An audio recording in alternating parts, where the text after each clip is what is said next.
Good afternoon, sports fans from all around the globe. I am your host, Jeff Dawson, East Coast Sports Investors, and this is Thursday, January 27th, 2022, as the East Coast prepares for what could be 1 to 2 feet of snow this weekend, blizzard conditions.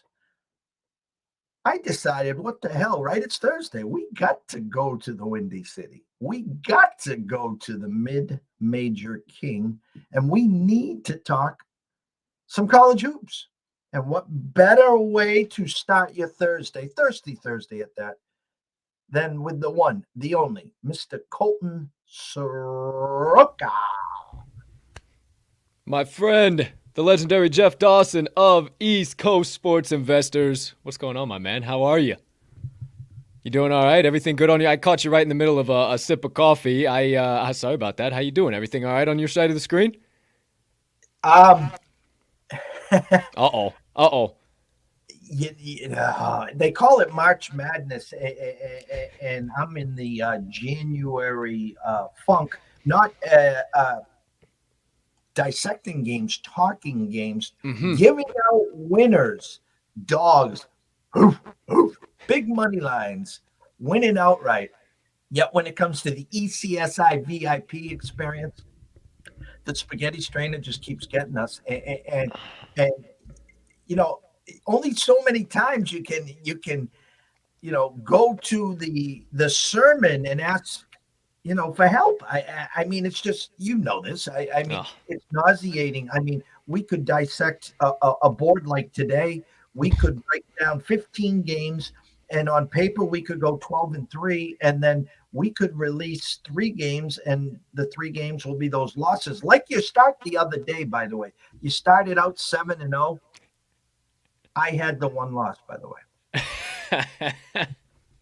I absolutely love it, my man. We have plenty to dive into. I can't even begin to tell you what is still going on in college basketball. I feel like next week by the time I see Jeff, we'll have some stuff going on here. They'll have some stuff, and I mean it's leveling out in certain spots. Certain teams at home, certain teams on the road. There's certain teams now you can say, oh, this team in this spot, perfect. I don't really have to do too much additional research into that. I know they're probably going to be good, but I told you pre-show, my friend, I think today is going to be one of the nastiest, dirtiest, backdoor cover, wide open, last second, can't put a third layup after we got the 15th rebound in the hole. I think that's the kind of day we're going to see. I mean, just from what I've seen at Open to what I've seen go throughout the day, now we're at the Midday Market Report here, live from the Windy City, and I don't like what I see on a lot of these lines. I think it's absolutely going to be nonsense. I have no idea what to tell you on some of these things for sure. I was up early. I didn't sleep well. I talked about our 0-for-3 last night. I talked about the Bruins. I mean, listen, going 1-2 and hitting a plus 160 softens the blow real well. And to do what they did to us was straight out dirty. I talked about Monday in Northeastern against NC Wilmington, and guess what? They're playing again. And it's the same model as the VCU Davidson. Lose at home, stop the streak on the road. And as you said, you're starting to see some teams that were not getting enough respect. At what point do they start to really gain that respect? I'll talk about a Marquette last night. Let's talk about Providence last night. And these teams are just getting disrespected. 6, 7, 8, 9-point dogs. I don't get it. I don't understand how you can make the Seton Hall Pirates look like the sharp side all day long. Open it at 4, skyrocket it to 6, hold it at 5. I know in my heart of hearts that this Marquette Golden Eagles team is on the Shaka Smart Revenge Tour, and they are going to beat the pants off of the Pirates today. But I can't tell you why. I can't tell you that I like the line movement. I can't tell you I like the bets or the money splits, but I can tell you that I like this bet. Now, how confident does that make you? Not much at all, but I know in my heart of hearts that's the side that's going to win. And I can tell you, hey, don't bet against Ed Cooley. Don't bet against Ed Cooley. But What are you going to believe some goofy guy with a Titleist across his forehead that's saying, hey, don't bet against Ed Cooley. That's the only reason you should pick this side. I knew it was a setup. I knew in my heart of hearts I should take the Friars. But I sat there and I watched the line do what it did all day long. I saw the sharps come in on Xavier, and then I said, man, this feels like a setup, but I just couldn't get in the boat. And then I sat and I watched them cover the spread. And I said, okay, here we go again. So is it going to be – because I thought what had happened because we had, the Duke against the Clemson on Tuesday. We had Clemson cover the 11.5, and then we had Mississippi State against Kentucky, another blue blood. They covered the 9.5. So I'm thinking Wednesday, oh, they're setting the same one. So, hey, it's a setup. Oh, Colt's getting smart here. Colt's getting around. Hey, this can't happen 2 days in a row. Nope. Happened 2 days in a row. They're just, hey, no problem. We'll just take all the money in the world, and then we'll do it the entirely opposite way. So I don't know, my man. I don't want to sit on a soapbox and complain. I want to cash tickets. I want to have some good vibes, good energy. So what do we got going on? What's happening here? Where are we going from here? How do we get back up on the mountaintop high? Well, I guess the only way we can do that is to bring up the tote board, the magical market board, and we're gonna let you go what you do best. Give us some breakdowns, some angles, some trends, and just tell us where your head is today. I mean, it's a full board. There are so many landmines. There are so many pitfalls. There are going to be upsets. There are going to be blowouts. Mm-hmm. What have you came up with so far today?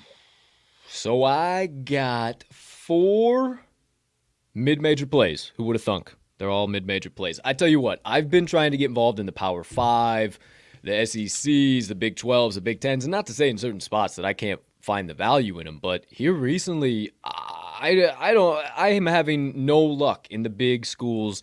It seems like every time I find, oh yeah, this is the spot, this is the side you back. Everybody else in the public thinks that same thing too, and then the opposite side ends up winning on a big game like a Wisconsin versus Nebraska tonight. I saw that and I knew, oh hey, maybe old R-Mags is gonna have a play on that, and I'll be damned, he sure did. But I have just been having so much bad luck on those. I don't know why. That's why I've become kind of the de facto mid-major king. I know it's kind of funny. I know some of you might be like, oh, well, who's this arrogant ass coming in here, the mid-major king? Nah, it ain't nothing like that. It started out as a joke, and I just get so delved deep into the mid-major markets that that's all I put out. I hardly put out any Power 5 stuff, and I think we got a lot of setup lines here in the mid-major markets, so I think I got 4 that we're going to clean sweep the board. I said it on my show. I said, hey, be who you can afford to be. But I may or may not have myself on additional of putting a 1-unit straight play on all of my bets today. I may or may not have done that little parlay thing, put them all on one, done a little sprinklage on there too. Little pizza and beer money, as my friend above me would like to say, So, hey, we'll kick things off here. First one I got for you. They are charging about $250 a play for this bad boy here on sites across the market. You're getting the Conference USA Crusher from yours truly, free 99 on the Midday Market Report. So we're going to the matchup.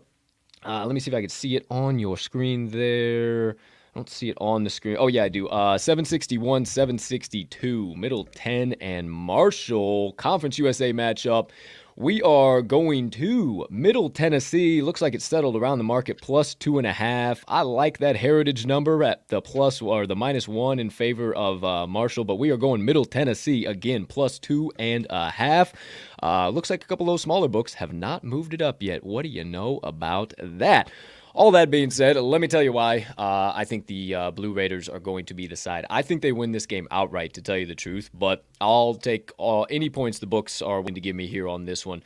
If you actually, I think, yeah, I gave it out on this show. It was one of the plays. The Middle Tennessee Blue Raiders have been a very, very, very good team to me all year, and I actually gave them out on this show. We cashed it. I've been tentative on them in some spots. This is one of the spots that I have not needed to be tentative on them, and I've been able to get them to the pay window time and time again. And I think we're not going to have any problem with that because they're 12-6 straight up, 11-3-2 against the number overall so far this season. Why I think they're the dogs here, because I do think they're the better team than Marshall. They are 1-6 straight up on the road, but 4-2 against the number. They were just undervalued in certain spots, and the general public just doesn't really know all too much about Middle Tennessee. And they know Marshall, they know the Thundering Herd from football, so the basketball team's got to be the same, right? Nah, not really. They were cover machines last year, but really not the same deal. They have, I'm blanking on their coach right now. Maybe you can help me out. I know his brother used to be the New York Knicks head coach. I'm totally blanking right now. Either way, he had him oiled on all cylinders last year, and the wheels have just completely fallen off. I've watched so many Marshall games, and I just don't know what is wrong with this team. They are 7-12 straight up, 3-12-2 against the number overall, 6-5 straight up at home, but 2-5-2 against the number. My friends, they have not covered a damn game since December the 11th of 2021, last year, as plus 1.5 underdogs. Then they pushed a game on January the 13th of this year, obviously, as 4-point dogs. They are 0-6 in Conference USA play, bottom of the barrel, and I am not buying it. The Blue Raiders have a shot to make a move in Conference USA. They're third in the East right now at 3-2 straight up, and I think with the quality win here today, they could really start making some noise come tournament time in Conference USA. You don't believe me on that? There are a couple of key things I like here. Neither team is lighting it up offensively whatsoever. I see this kind of being a back and forth kind of a slop fest, if you will, and the Middle Tennessee's Blue Raiders defense being kind of the key reason as to why I see them getting the cover, or at least winning this game too. 91st in ADE, 82nd in opponent effective field goal, 31st in turnover percentage, 117th in actual field goal percentage allowed, 68th in actual 3-point percentage allowed, and 88th in depth. So I think they just keep that defensive pressure running all night on Marshall, and they have a problem getting any type of offensive consistency going. But you don't believe me on all that. Believe the trends.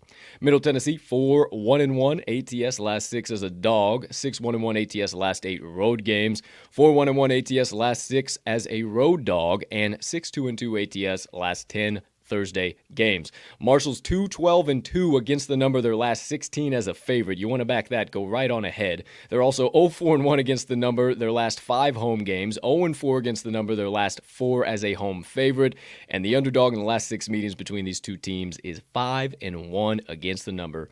I love the Blue Raiders to keep cashing tickets for us here today. The Conference USA crusher, Middle Tennessee Blue Raiders plus 2.5.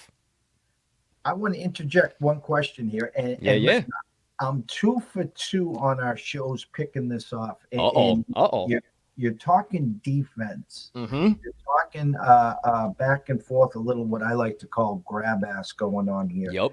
Yet the opening number was -1 and 148. So they're saying both teams are going to get to right around 74. Does that sound alarming to you when you were initially talking defense versus the numbers? Does that total seem a little high to you?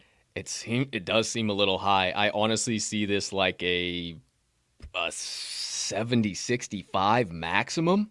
I mean, honestly, because the Middle Tennessee's defense is what they've been hanging their hats on, has been able to keep teams, and their defense has been turning into offense, is what I guess I'm trying to say. And that's what has been allowing them to stay in these games and been getting these covers. And man, oh man, I just glanced completely past the total, and with it being that high, I really, really like this to go under. Goodness gracious, I think that's just wow.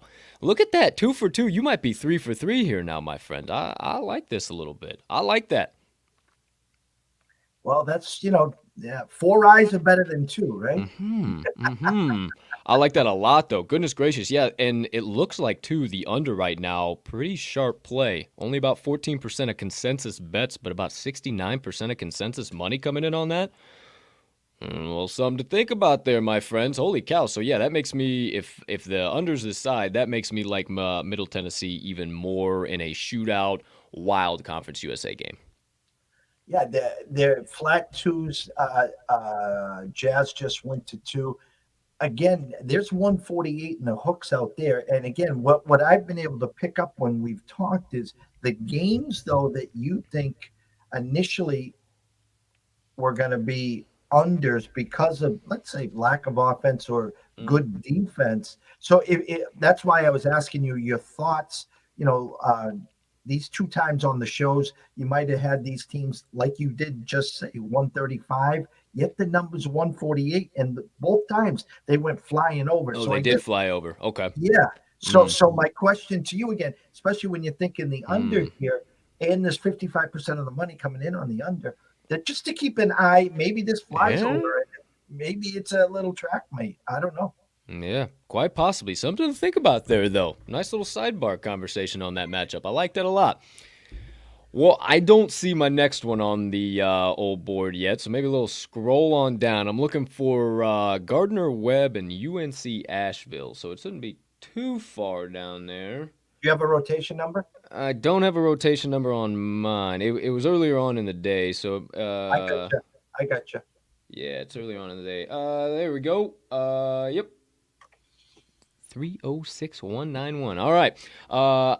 My friends, am going to the UNC Asheville Bulldogs in this matchup. We got the running Bulldogs against the Bulldogs, so don't get them confused. Gardner Webb is the running Bulldogs.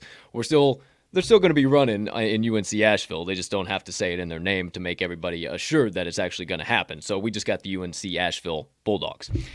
Taking them -1. This is the Big South Slammer. We're slamming books down with this bad boy.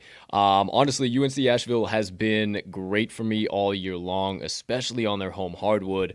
I think they are at a bit of a discounted price here. They're coming off of a terrible beat. I'm pretty sure I talked about it on this show. They were 4-point home favorites to North Carolina A&T Aggies. They should have sent that game to overtime. They lost it 73-71 on the most horrendous no call I've ever seen in my life. The kid had 2 arms on his hand, yanked him down. The ref ate the whistle and called the game. It was absolute insanity.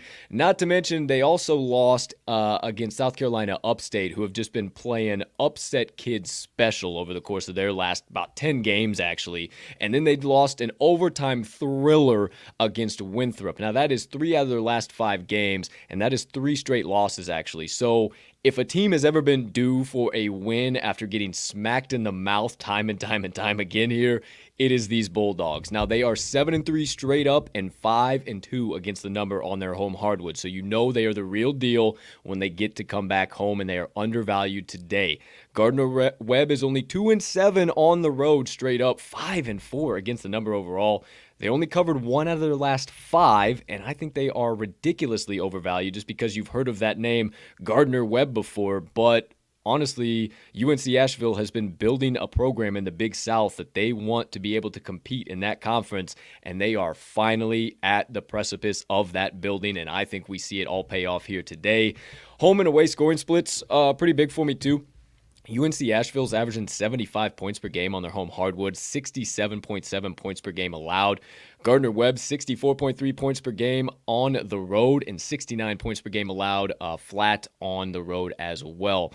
UNC Asheville just scores at will at home. 3 balls, 2 balls, running the floor, slowing the pace down. I mean, their offense just excels so well at home, and I think that's really where we see it pay off. They're 83rd in field goal percentage and 35th in actual 3-point field goal percentage. So I think it is just raining buckets here for the old Bulldogs. Not the running Bulldogs, the Bulldogs today. But you don't believe me on all that? Believe the trends, my friends.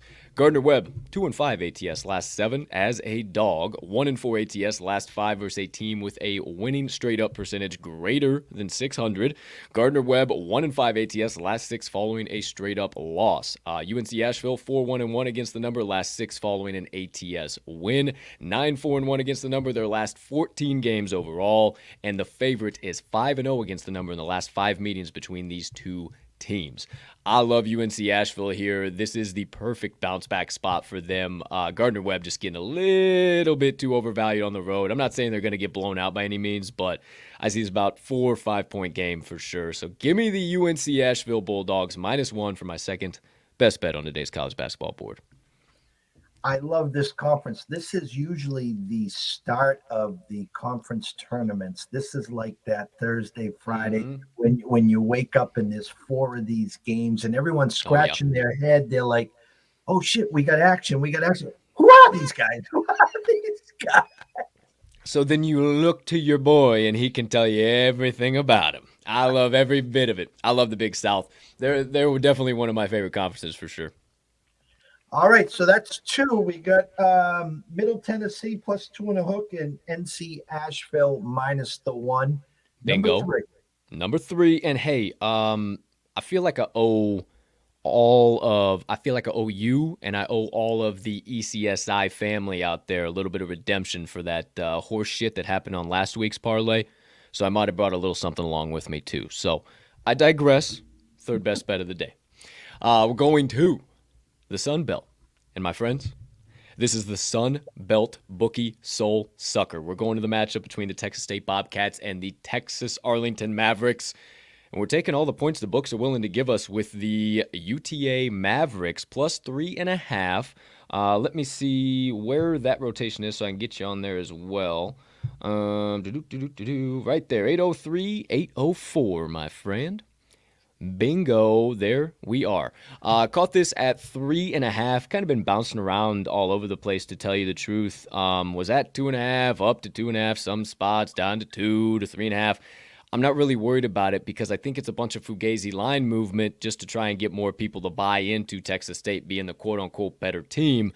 But I've talked about it a lot on our show, the Talking the Line Pod, our daily show, of Texas Arlington kind of being this really sneaky team in the Sun Belt. And I'd been watching them but not backing them, and they had been covering, winning, covering, winning, covering. And I think they were on a 5 or 6 game streak. I said, man, oh man, I think I'm about to get involved. And something in my gut said, don't get involved today. And they lost outright and they failed to cover. And then they did that for 2 more games, and now they've lost and failed to cover for 3 straight games, my friends. But I think this is a big bounce back spot. Let me tell you about those losses. They lost 98-96 to Arkansas Little Rock in triple overtime. You want to talk about bad beat Central, that's one of them. Then they turned around and lost 75-70. We're up by 6 or 7 points and let the game just slip through their fingers against Arkansas State, another conference rival. And then they lost 62-55 to Louisiana Monroe, another overtime thriller that they led for the entire game and let slip away right at the end. They were due for some regression, and they are absolute heartbreakers, and I think they bounce back in a huge way tonight on their home hardwood. And the only reason you're seeing that line movement is because of those 3 back-to-back-to-back losses. Now, they also are 6-2 straight up, 4-2 against the number on the or at home rather. So they've been able to take care of business there, time in and time out again. So it's the exact spot they need to be. 146th in home court advantage per KenPom. Texas State though, 3-4 straight up and against the number on the road. They've only covered 2 out of their last 6 games, and I really think they are overvalued here. I know I talk about a lot, but something key, and maybe you guys kind of pick up on that as I talk about some of these plays. Looking at home and away scoring splits are very, very, very important when looking at college basketball, because you can look at the top line numbers and say, oh shit, this team's going to bake the britches off of their opponent today. And then you look, and they scored 10 points less than their opponents on the road. And that's going to be a key factor here today.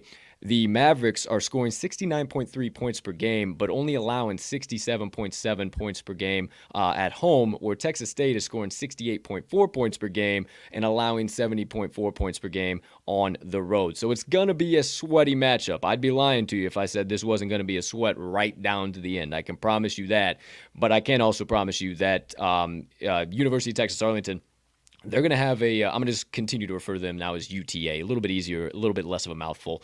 UTA, I think that with this game being a shootout, they're going to be able to lean on their depth. Per KenPom, they're 16th in depth, and Texas State is 133rd. So if any team's going to get a little tired, I think it's going to be the Bobcats here today. UTA is 4-4 straight up in the Sun Belt. Texas State is 3-2 straight up on the Sun Belt. And wouldn't you know it, that actually these 2 teams' next games are each other. And if one of them has an opportunity to get the job done, don't you think it's going to be the one on their home hardwood? I don't know. I'll let you do with that information what you will. But you don't believe me and what goes on in my goofy-ass mid-major head. Believe the trends. Texas State, 2-5 ATS, last 7 on the road. 2-5 ATS, last 7 versus a team with a winning straight-up home record, and 2-6 against the number their last 8 versus a Sun Belt opponent. UTA 5-1 against the number last 6 home games, 4-1 against the number last 5 as a dog, 7-2 against the number their last 9 as a home dog, and the underdog in the last 9 meetings between these 2 teams is 7-2 against the number. I love it. Forget the line movement. By any points the books are willing to give you. Might see a little bit of a sprinkle on the money line from me as well, but officially, third best bet of the day, UTA Mavs, plus 3.5. when you were going over a couple of their past games, it was a 92-80 overtime, double, triple overtime, whatever it was. And then there Hmm. was, some 70s in there. My question to you, a total that opened at 126 and a half, does Mm, that slow mm. pace favor Arlington, or is, especially at home, that number seems, to me now, obviously that seems, I don't see Virginia playing here or anyone like that. So Right. does that number fit them better than it does Texas State? Yeah, it definitely does. They're a little bit slower paced, if I'm not mistaken. I remember when I looked this morning. I can pull KenPom up too real quick here in a second, but I know they're a little bit slower paced. I'm not sure how much, but I think they're a little bit more of a slower, grinded out type affair. And I think you're seeing that line, and a lot of people are going to say, "Oh my gosh, 127, and they just scored 100 or 200 points in their last game, 98 to 96, and not go into." Oh my gosh, that was a triple overtime thriller. And 75-70, 62-55. I think we get a little closer to that 62-55 number. Maybe a little bit more than that. Maybe not that much of a slop fest. But I do think this is going to be a little bit back and forth, more of a little bit of a defensive affair for sure. All right, so that's three. What Oh, is the magical fourth game? number 4. Now, I said this on our show, so if you watched our show today, it won't hit as hard. But if you haven't heard it today, it'll still give you a little laugh. So, my friends, after we have crushed the books with the Conference USA Crusher. And then we have beaten them down with the Sun Belt Slammer, or the Big South Slammer, I apologize. And then we have taken the life from them with the Sun Belt Soul Sucker. We will bring them to their knees with the West Coast Crippler. What do you know about that action? We're going to the matchup. BYU Cougars and the Santa Clara Broncos. Should be right somewhere in that area. Oh, yeah, 859, 860 on the rotation numbers, my friends. And we are taking Santa Clara Broncos plus the 3. That's right, my friends. You might say, what are you seeing here? Well, first thing, I'm seeing that Brigham Young is the severe public side. Jumped off the screen at me because I've loved to back the Broncos all year, but they've gotten a little bit overvalued in some spots, and I'll talk about that in a second. But I saw BYU as the public side. When I looked this morning, I did this analysis. They were getting about 65% of bets and about 85% of money. It looks like it's stuck pretty consistently at that throughout the day. I mean, they've remained the heavy bet and heavy money side, and this line is going nowhere. I caught it at 3 this morning. At 7:30 Central this morning, I caught this at 3, and the line has gone nowhere.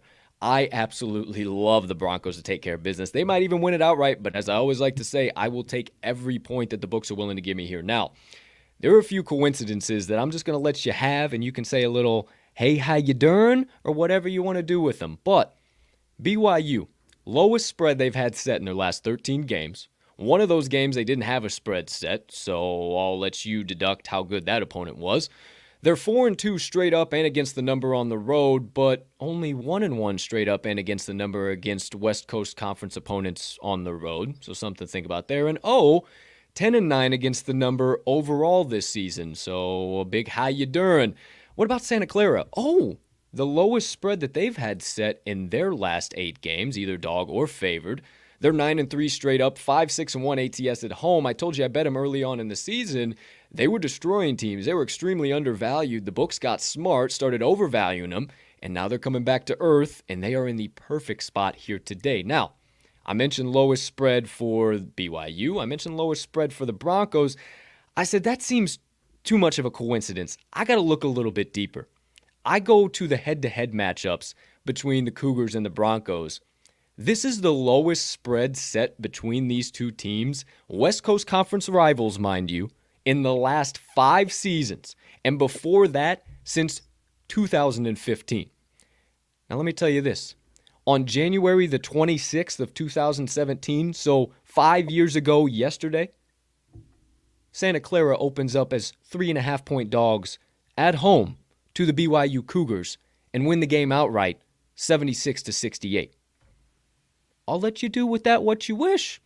But an awful lot of coincidences lining up here today, my friends. Now, I don't just have my tinfoil hat on my head for this game, thinking that's the only thing that's going to happen. I do have a little bit of statistical reasoning as well. I really don't think defense matters at all in this matchup. The Broncos offense is going to be ratcheted up from the word go. Hell, the Cougars offense will be too, but I think the Broncos being on their home hardwood, it is going to allow them to really stretch the legs, get plenty of opportunities to get 2s and 3s in the basket, and really lean into their home fans to at least get the cover, if not get this outright win.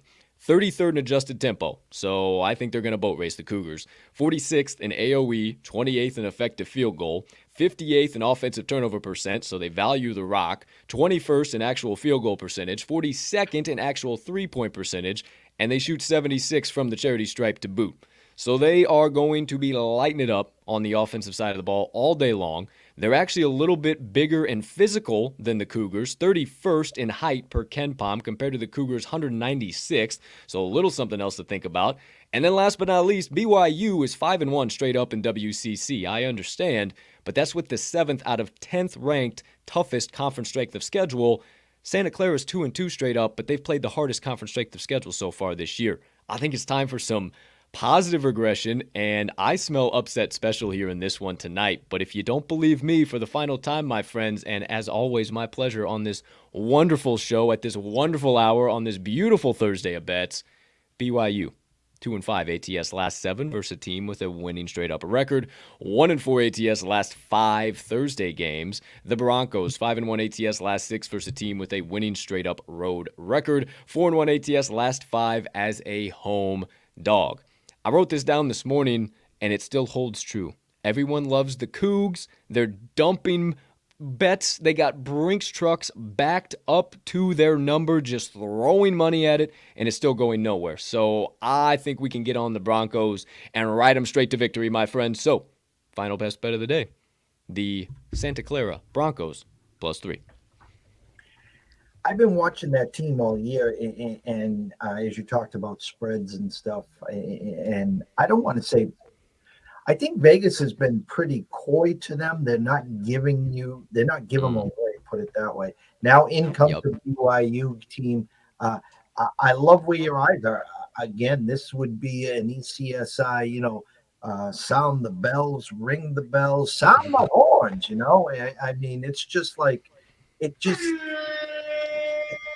it smells. It smells. Big time. And again, I love where your eyes are. And so I'm going to recap the 4 right now. Middle Tennessee +2.5. NC Asheville -1. UTA +3.5. And Santa Clara +3. Bingo. Yahtzee. All 4 of them. You care to have a little one of them pizza and beer kind of deals? I think we should. What do you think? Well, I'm a betting man. I like hammering a little extra action in. Why the hell not? I'm a good old-fashioned degenerate. I know all y'all out there are too, so why not? All right, I never claimed to be a damn hockey sharp, and I'm not going to claim to be one here today. I apologize for trying to act like I knew what the hell I was talking about with the Philadelphia Flyers being a favorite last week. Everything. It was one of them things. Yeah, this lines up. This makes sense. They suck right now, and all of a sudden they're favorites. Well, they lost in overtime. Absolutely brutal beat. So we ain't going back to the ice. You can keep the skates in the closet, but I do ask you to lace up the Jordans. First time today we are going to the NBA hardwood. We're going to start things there, and then we'll go back to college basketball. Going to the matchup between the Timberwolves and the Warriors. I think this total is a little bit inflated. The only one of the 2 games on tap today. So you're 551, 552, 229, 229.5. Kind of depends where you see it. 228.5 in some spots. We got the under 229 for the first leg on the board bender parlay.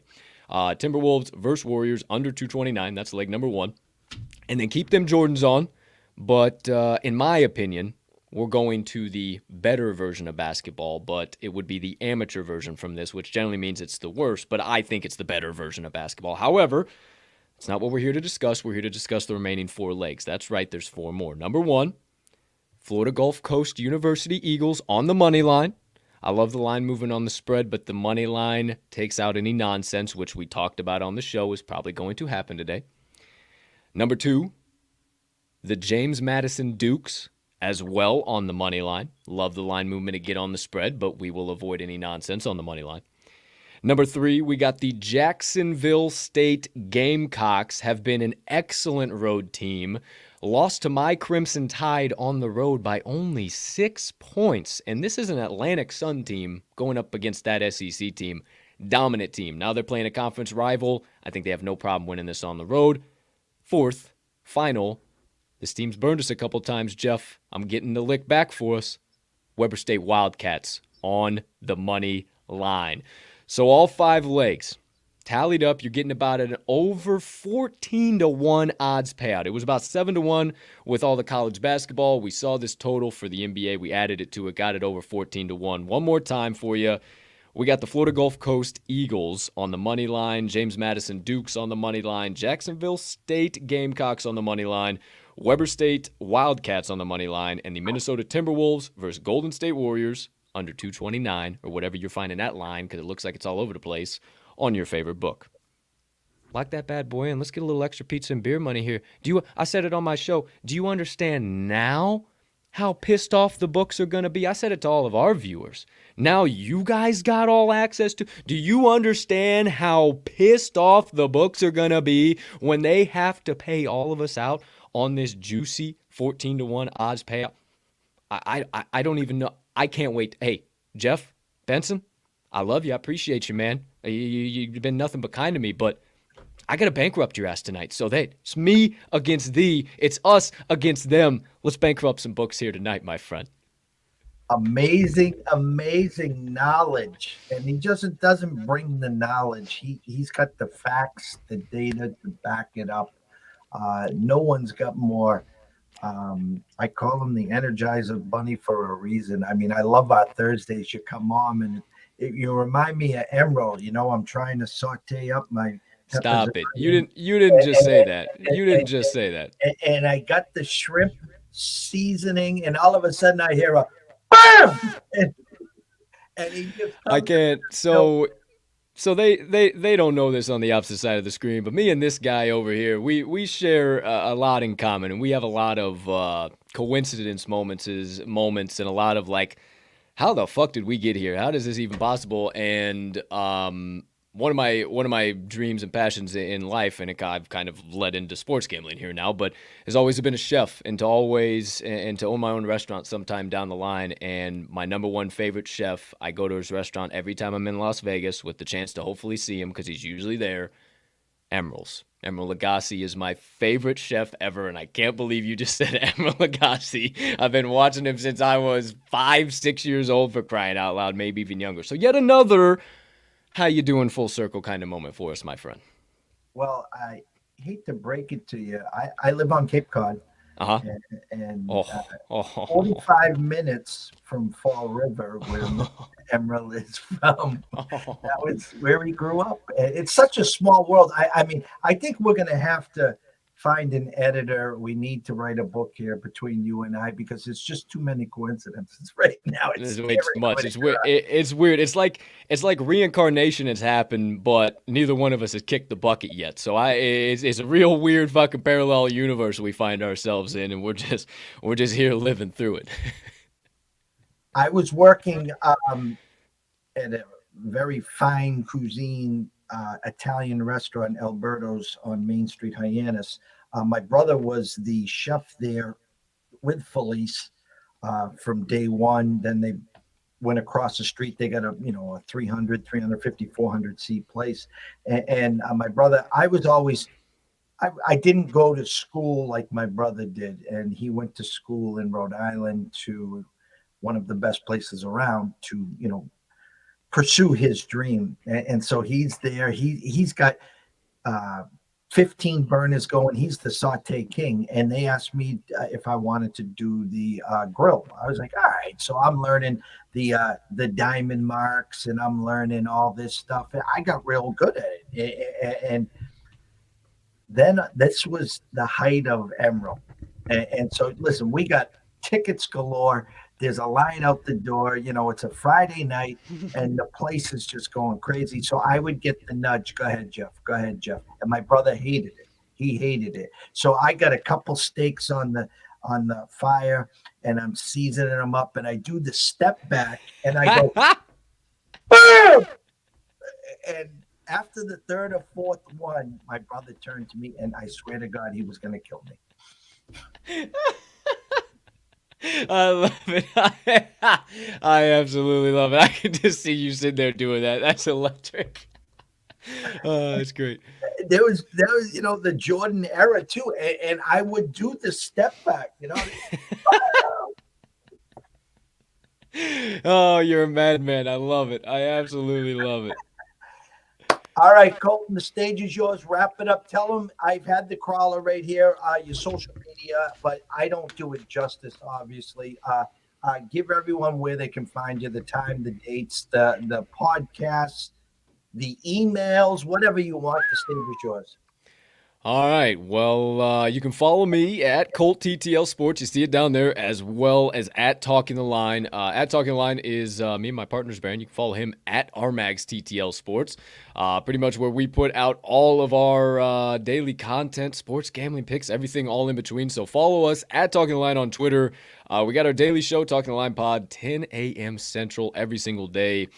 We try to keep it to an hour, but we typically say, hey, take the over. We get a little windy and we dive into a rabbit hole from time to time. So don't come around if you got somewhere to be, because it ain't gonna get over anytime soon.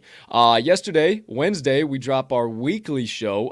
Wise Words features some of the most electric, legendary minds in the sports gambling industry. Our friend over here was featured to start season 2.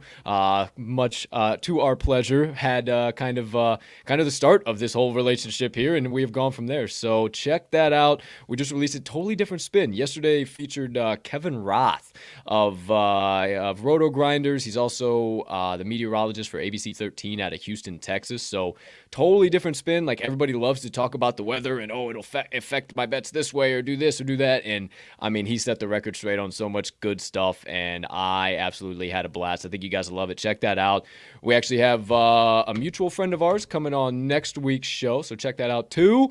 And then every Saturday, 8:30 a.m. Central Standard Time. It's only available via live stream, either our Facebook, YouTube, or our Twitter as well. We do Cup of Joe on campus. We fill up a big old Cup of Joe, and we break down the entire college basketball slate game by game. We do the same during college football as well.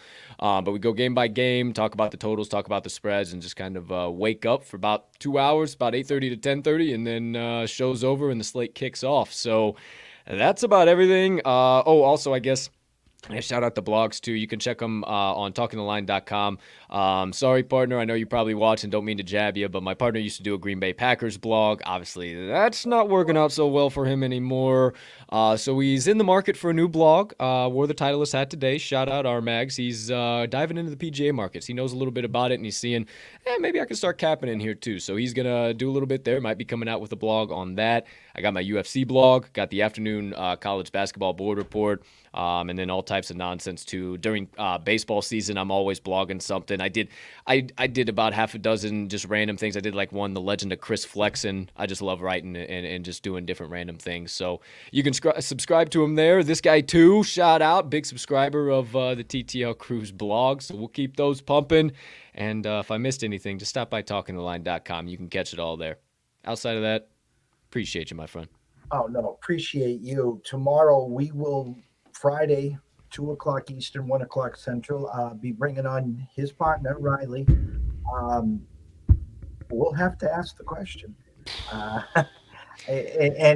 Last Friday, guns a blazing. And I've been saying for weeks, Super Bowl, Packers by default. I talked about, I'm not getting the banana in the tailpipe, and what happens, 7-0, just drive right down like a well-oiled machine, and then nowhere to be found after that. So we'll talk to him after the loss, and maybe get his 2 cents on, does he hope he's coming back, or is it time to rip the Band-Aid off and move on? So I can promise you he will have plenty to talk about. He's got one more piper he's got to pay, and that's you here on this show tomorrow, and then he can finally bury the hatchet and move on to next season. But hey, my Bears too, we didn't talk about it. My Bears finally making a move, trading a Matt and Ryan for another Matt and Ryan. Matt Eberflus and Ryan Poles. Hey, I'm excited. I like Eberflus. I'm a big fan of him. I liked him as the DC for the Colts. Now, me personally, I wanted Leftwich. I mean, it's pretty evident that he's signed, sealed, and delivered for Jacksonville. I mean, they're 08 first round pick, and then it's kind of the writing's on the wall with that one. There's not much, but that was my number one. And then DeBall, I really liked him too, but again, looks pretty much signed, sealed, and delivered with the Giants. So out of what we had left, I was a big fan of Eberflus and what he brings to the game, the type of a coach that I've read about he is as a DC. Now into the HC role, he can definitely kind of be that mentor for Sean Desai. I like that a lot. Bill Lazor's got the offense locked down. We don't have to worry about Nagy running an old school, like what the hell is going on. And then the next minute he's got 15 guys going in pre-snap motion to run a fucking two-yard drive or 2-yard draw play. Like, I'm done with that. Thank goodness it's out of here. We got rid of the old Matt and Ryan to bring in a new Matt and Ryan, and we'll see what happens. I'm still not over the moon because we got a lot of things we need to fix and correct, and I'm really hoping we don't see a sophomore slump from my boy Justin Fields for sure, but I could be on this soapbox for a whole nother decade if you let me get down this one, so I'll digress on that one. Excited to have old Eberflus and Poles in the building. If I go back to your timeline, I think it was about 2 weeks ago, you were cringing Leslie Frazier. I couldn't believe he was even on the list. I mean, you're going to go out and interview somebody who is confirmed bad against your division. Let's give him another shot. We'll see what he can do. Why not? I mean, that was just the most classic Bears move if I've ever seen a classic Bears move, but thank goodness that didn't happen, and at least we got a little bit of young blood coming in for sure. Absolutely. And then the cherry on top would be obviously if Rodgers did decide to move on, and obviously Davante Adams. Now, if Rodgers stays, they'll just franchise tag Davante to make sure that they got him for another year. But if Rodgers decides to move on, I mean that north is wide open, and what's going on in Minnesota. I think Detroit's obviously a sneaky team. Listen, they were in a lot of games, and they fought hard, but the door would be wide open for you. Oh, absolutely. And hey, I am not going to discount old biting kneecaps up there in Detroit. Motor City Dan Campbell's got them boys ratcheted up from time to time, and they're a sneaky team. You started to pay off at the second half of the season. I mean, I'm not saying I'm betting the house on the Lions to open up next year, but they're probably going to be a little more sneaky team. And you didn't hear it that Aaron Rodgers is going to the Broncos. He's just following Nathaniel Hackett. Obviously, that's the general logical move, right? That's what I thought was happening. But I guess I don't know. We'll see what happens. I don't know. I've been giving Mags a lot of shit for it. He's not looking forward to whatever the news is. He's looking forward to Aaron Rodgers staying in Green Bay. I'll tell you that. So I'm sure you got plenty of content and plenty of stuff you guys can talk about on that end tomorrow. Hey, and I'll close with this: is the fact that you've seen the script enough now. 2 years ago, get blown out by a 40 burger plus in San Fran. You get the number one seed last year, and then you could say it was Brady and the Bucs' year. Fine, that's sure. Whatever how you want to script it. But this year you were the number one seed, and there was no excuses. This was Rodgers' year. I compared it to Elway way back. Finally going to get back to the Super Bowl and winning. And they would have been favored against Kansas City or Buffalo, short favorites, but they would have been favored. And just to come off a bye and to lay an egg like that. I mean, at some point, unless, and they say this, Green Bay Nation, hey, they're fine with the number one seed. They're fine with 13-3, 14-3 now with 17 games, and just hope and pray. But at some point, when's enough?